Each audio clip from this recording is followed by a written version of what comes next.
بسم الله الرحمن الرحيم، والسلام على أشرف المرسلين سيدنا محمد وعلى آله وصحبه أجمعين. كل سنة وأنتم طيبين يا حبايبي، وكل سنة والأمة الإسلامية جميعا بخير وبصحة وسلامة يا رب.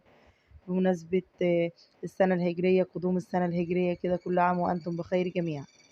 احنا طبعا النهاردة هنعمل معانا الفطير.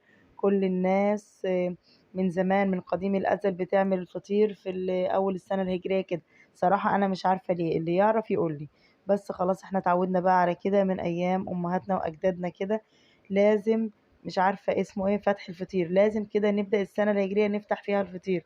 مش عارفة ليه، يعني أنا نفسي أعرف برضو السؤال ده، بس مش لاقي حد صراحة يجاوبني عليه. هي عادات بقى وتقاليد كده، مش عارفة هي صح هي غلط، أنا مش عارفة صراحة. ما علينا دلوقتي، برضو احنا طبعا الأكل بنعمله على طول، فقلنا بقى نعمل الفطير وخلاص. جبت بقى كده، أنا معايا دولت 2 كيلو دقيق طبعا لأن احنا عددنا أكبر يعني. فأنا قلت ايه، دقيق ومية وملح، أزيد من كده مفيش أي حاجة. طبعا جبت بقى كده، جبت الدقيق حطيت عليه مية وشوية ملح وقعدت أعجن فيه. طبعا أهم حاجة لازم العجين.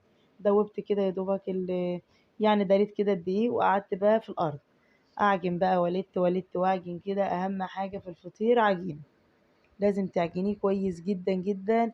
ويعني برضو من العوامل عشان نجاح الفطير لازم يكون الدقيق نوعه حلو. يعني لما يبقى نوع الدقيق كده كويس، انتي مش هتحتاري ولا هتتعبي في فرده. خلاص كده انا مسكته قرصته. انا امي الله يرحمها كانت معروف كده عندها الكيلو الدقيق يعمل 3 فطرات. الله يرحمها بقى يا رب ويغفر لها ويسامحها.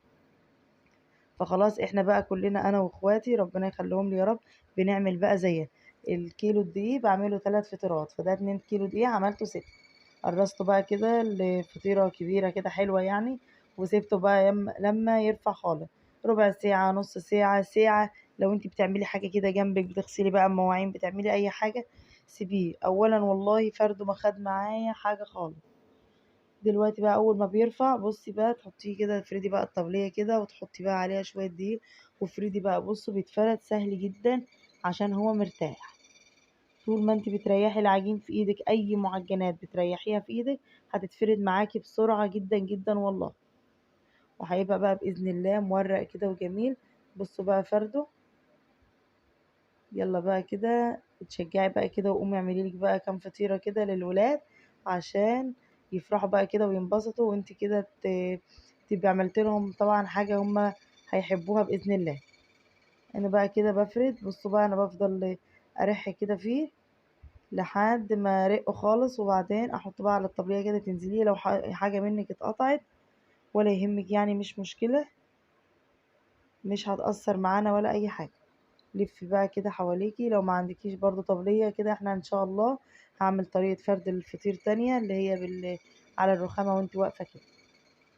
خلاص بقى انا كده فردتها، رقتها خالص، نزلتها كده على جوانب الطبلية، حطيت بقى عليها. انا يا حبايبي معلش بس انا نسيت اقول لكم، انا معايا زيت وبحط عليه زبدة وسمنة بلدي. يعني انا بحط كده ميكس من التلاتة كده بيديني توريقة جميلة جدا. بس المتوفر عندك سمنة نباتي حطي على زيت، عندك زيت بس، عندك حتة زبدة كده، معلقة سمنة بلدي برضو بتديها ريحة كده لو متوفر عندك. مش متوفر عندك ما توقفيش نفسك بقى على حاجة. بصوا بقى يا حبايبي انا كده بتني على بقى على جوه، احط برضو مادة دهنية كده واتني بقى كده لحد ما اعملها زي رسمة النجمة، وارجع برضو اعيد نفس رسمة النجمة تاني. كل ده بيديني توريقات جوه العجين، جوه الفطيرة قصدي. كل ده بصوا، كل دي بتبقى طبقات جوه، وهتشوفوه في الاخر باذن الله. انا هعمل برضو واحدة معاكم تانية عشان اوريكم بقى كده ولا اجدعها فطاطري.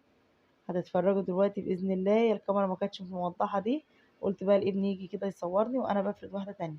دي مش هتاخد وقت زي التانية، كمان اكتر كمان لانها طبعا ارتاحت اكتر. وكل ما بتسيبي العجين يرتاح كل ما بيبقى احلى معاكي في الفرد.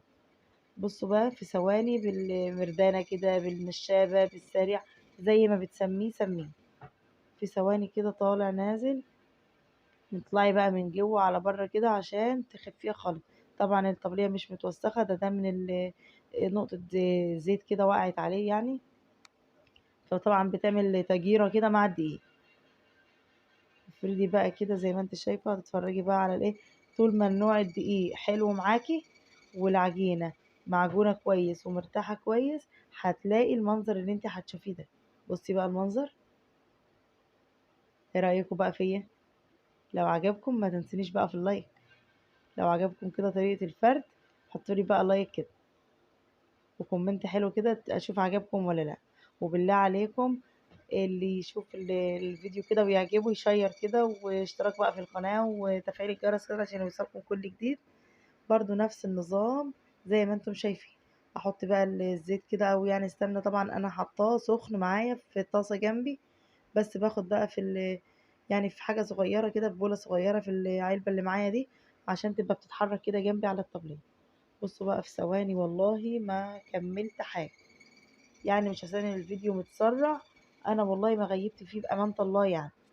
خلاص كده كملتهم كلهم. بصوا بقى ارتاح، هسيبهم بقى كمان يريحوا شوية. خلصت اللي ورايا كله ونزلت بقى تحت كده عند الفرن. اول واحدة كده حطيتها بقى في الصينية، وتنتني بقى كده فرداها على قد السمك اللي انت عايزاه. لا تخليها تخينة جامد ولا تخليها رقيقة عشان يبقى فيه قلب كده وتوريقاته تبان. خلاص بقى انا هحطها. اهم حاجة برضو انا مسخنة الفرن، لازم يبقى الفرن كده حامي عشان من تحت كده ومن فوق، بس ما تعليش من فوق جامد يعني عشان ما يتحرقش معاك يعني وياخد لون بسرعة وهو لسه مستواش.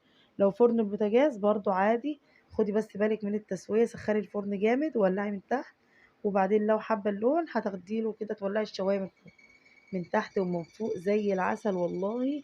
لو حبة عسل اتحطوا عليه هيبقى جلاش. طبعا ما استبروش يعني ولادي اللي واقفين جنبي كده، محدش استبر كده طبعا، بقوا ياكلوا منه. بصوا يا حبايبي خلاص كده الفطير بقى بتاعنا كله طلع. طلعت بقى قدمته مع عسل ابيض وعسل اسمر كده وطحينه. وبصوا بوريكم توريقاته بقى. لو عجبكم الفيديو ما تنسونيش بقى في اللايك والشير وسبسكرايب كده واشتراك في القناه، وفعلي الجرس بقى عشان يوصلك كل جديد.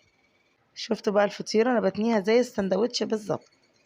حضرت بقى كده جنبها الجبنه الحادقه بقى، الجبنه القديمه كده وعسل ابيض وعسل اسود بقى كده. وبصوا بقى عشان بسملة مش معاكم في الفيديو، فانا جبت لكم اسمها لان هي ما ختمتش معاكم الفيديو النهارده. يلا يا حبايبي بقى لحد ما اشوفكم هتوحشوني. السلام عليكم ورحمة الله.